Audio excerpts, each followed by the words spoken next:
Jangan lupa subscribe. Kami akan menjelaskan tentang gerak pada tumbuhan. Jika kita melihat makhluk hidup seperti hewan dan manusia, mereka dapat bergerak, dapat berjalan, dan dapat berlari. Lalu bagaimana dengan tumbuhan? Apakah tumbuhan juga bergerak? Ya, benar. Tumbuhan dapat bergerak, akan tetapi gerak yang dilakukannya adalah gerak oleh bagian tubuh tertentu dari tumbuhan tersebut. Gerak pada tumbuhan berdasarkan orientasinya dibagi menjadi dua. Yang pertama adalah gerak tropisme dan yang kedua adalah gerak nasti. Gerak tropisme adalah gerak pada tumbuhan yang arah geraknya dipengaruhi oleh rangsangan dari luar. Contohnya seperti cahaya maupun gravitasi bumi. Yang termasuk dalam gerak tropisme antara lain adalah gerak gravitropisme, gerak fototropisme, gerak tikmotropisme, dan gerak skototropisme. Berikut adalah gerak dalam tumbuhan. Gerak gravitropisme adalah gerak tumbuh yang dipengaruhi oleh adanya gravitasi bumi. Gerak gravitropisme terbagi menjadi dua, yaitu gravitropisme positif dan gravitropisme negatif. Gravitropisme positif adalah gerak tumbuh menuju ke bawah atau mendekati gravitasi bumi. Seperti pada tumbuhan berikut, yaitu pada bagian tudung akar, dia akan tumbuh menuju ke arah bawah atau mendekati gravitasi bumi. Sedangkan gravitropisme negatif adalah gerak tumbuh menuju ke atas atau menjauhi gravitasi bumi. Seperti pada tumbuhan di sini, pucuk batang akan tumbuh menuju ke atas atau menjauhi gravitasi bumi. Jadi fototropisme adalah gerak tumbuhan yang dipengaruhi oleh rangsang, yaitu yang berupa cahaya. Fototropisme itu ada dua, yaitu fototropisme positif dan fototropisme negatif. Fototropisme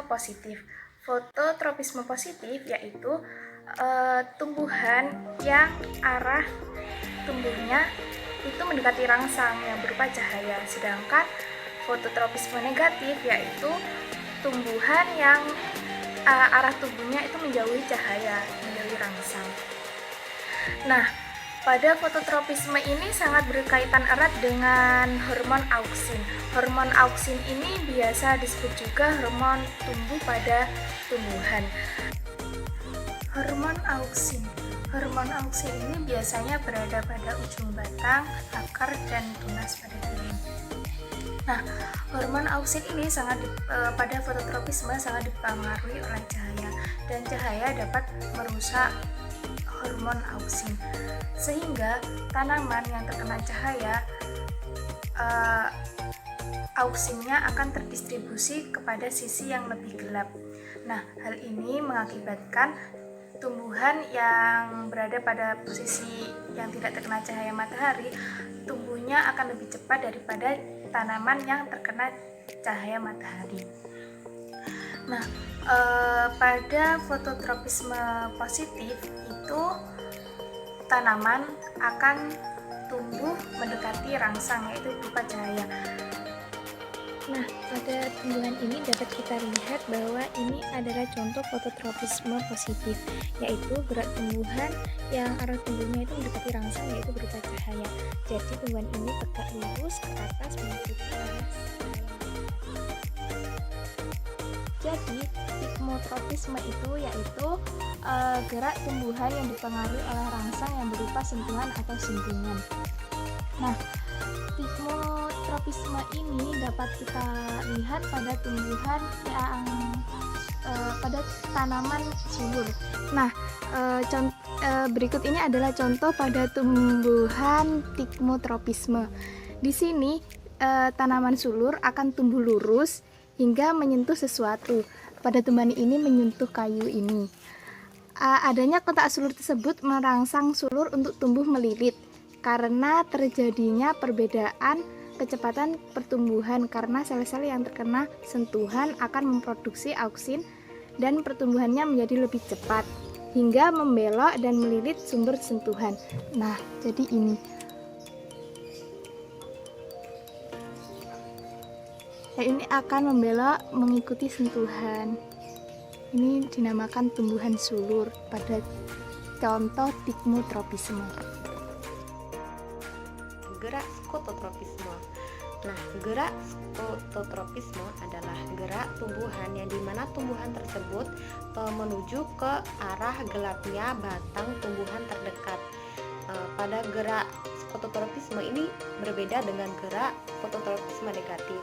Nah, pada gerak fototropisme negatif itu tumbuhan menjauhi cahaya sehingga berbeda sekali dengan gerak skototropisme. Nah, gerak skototropisme ini tidak menjauhi cahaya, melainkan tumbuhan ini mencari gelapnya tumbuhan yang pada batang yang lebih terdekat. Ilustrasikan pada gerak skototropisme ini adalah kecambah Monstera gigante. Ini adalah tumbuhan yang lebih besar, kemudian ini adalah cahaya. Kemudian pada kecambah ini dia akan bertumbuh menuju arah yang lebih gelap pada tumbuhan terdekatnya. Tumbuhan ini dia akan mencari tempat yang lebih gelap dari tempat sebelumnya menuju tumbuhan yang lebih besar di dekatnya. Pada gerak skototropisme menurut Strong dan Gray, pergerakan ini sesungguhnya tidak menjauhi cahaya, melainkan dia lebih menuju ke cahaya yang lebih gelap, atau bisa disebut dengan fototropi negatif. Nah, tumbuhan ini jadi dia lebih ke mendekati tumbuhan untuk mencari tempat yang lebih gelap daripada menjauhi cahaya. Nah, tadi kan sudah dijelaskan mengenai gerak tropisme. Nah, selanjutnya itu adalah gerak nasti. Nah, gerak nasti itu apa sih? Nah, gerak nasti ini adalah gerak di mana arah geraknya tidak ditentukan oleh datangnya rangsangan, merupakan gerak permanen ataupun tidak permanen atau gerak variansi.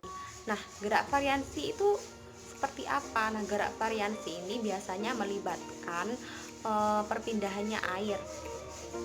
Nah, perpindahannya air itu seperti khususnya contoh khususnya yaitu pada membuka dan menutupnya stomata. Nah, apabila stomata terjadi pengurangan air, maka di stomata itu akan menutup. Sedangkan pada stomata terjadi masuknya air, sel tetangganya itu akhirnya dia akan mengembang, kemudian dia akan membuka stomatanya.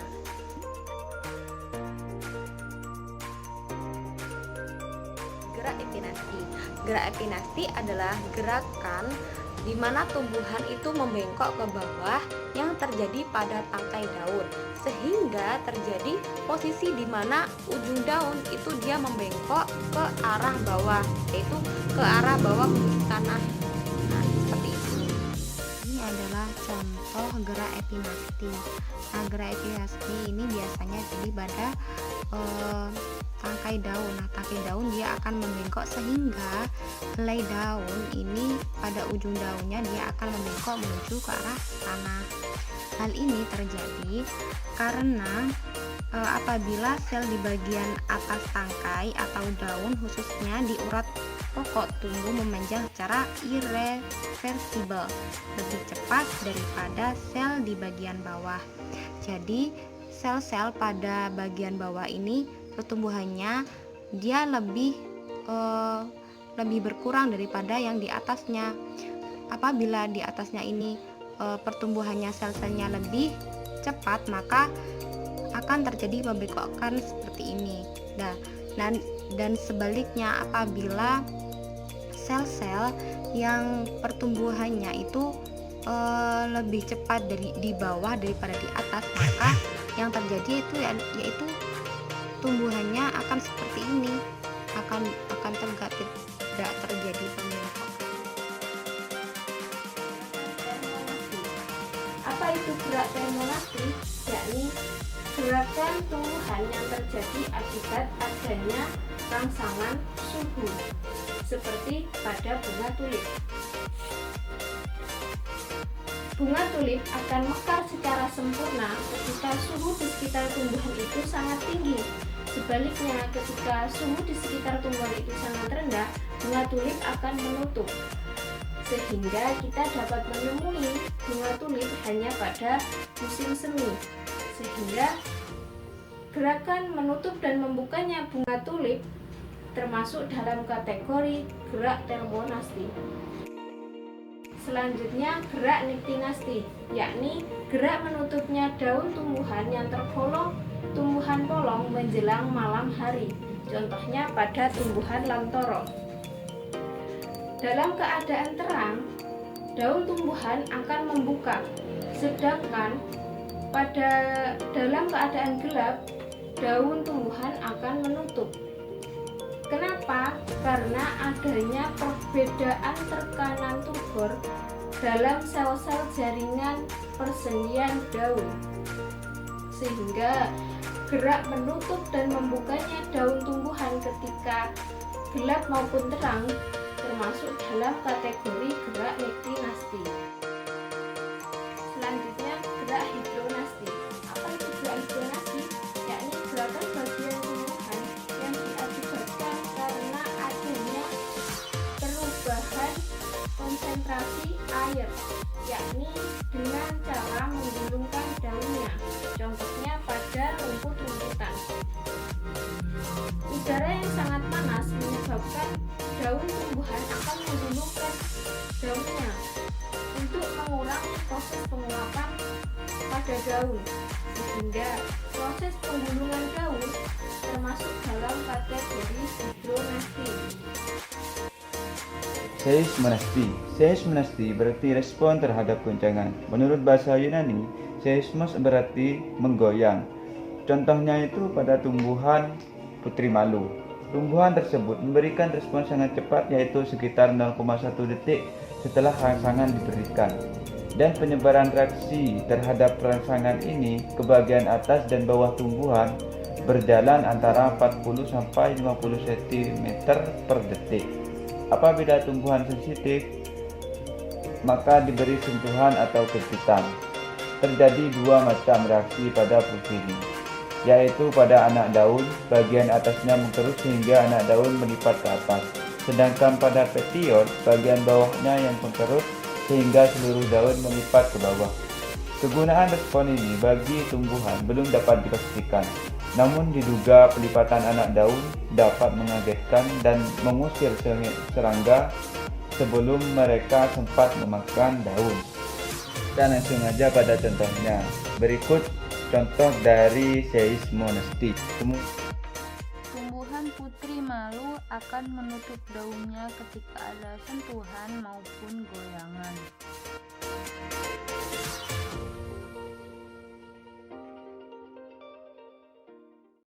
Kemudian gerak perangkap. Pada sejumlah tumbuhan, pemakan serangga diperlengkapi dengan perangkap yang bereaksi cepat sekali untuk menangkap serangga hidup. Contohnya itu pada tumbuhan Dionea sp. Pada tumbuhan tersebut memiliki rambut epidermis sensori yang dapat bergerak akibat rangsangan serangga. Isyarat atau potensial kerja bergerak dari rambut ke jaringan daun yang bercuping merangkap sehingga cuping mengatup dengan cepat. Cara kerja perangkap ini diduga karena adanya neuralink sinyal yang dapat menimbulkan potensial kerja pada perangkap. Pada gerak perangkap ini terdapat penelitian dari suatu tokoh yaitu yang bernama William dan Bennett pada tahun 1982. Beliau mengungkapkan bahwa penutupan cepat merupakan contoh lain dari pertumbuhan asam. Ion hidrogen dengan cepat dipompa ke dinding sel yang terletak di sisi luar masing-masing daun perangkap, sehingga sebagai responnya terhadap potensial kerja yang berasal dari rambut terpicu di bagian dalam sisi atas, sehingga proton dapat melonggarkan dinding sel dengan cepat. Jaringan menjadi lembek dan sel menjadi cepat menyerap air apoplas sehingga bagian luar daun menggembung dan perangkap tertutup secara mendadak. Berikut contoh dari gerak perangkap. Tumbuhan Venus akan menutup bagian tubuhnya sebagai respon karena adanya serangga di sekitarnya.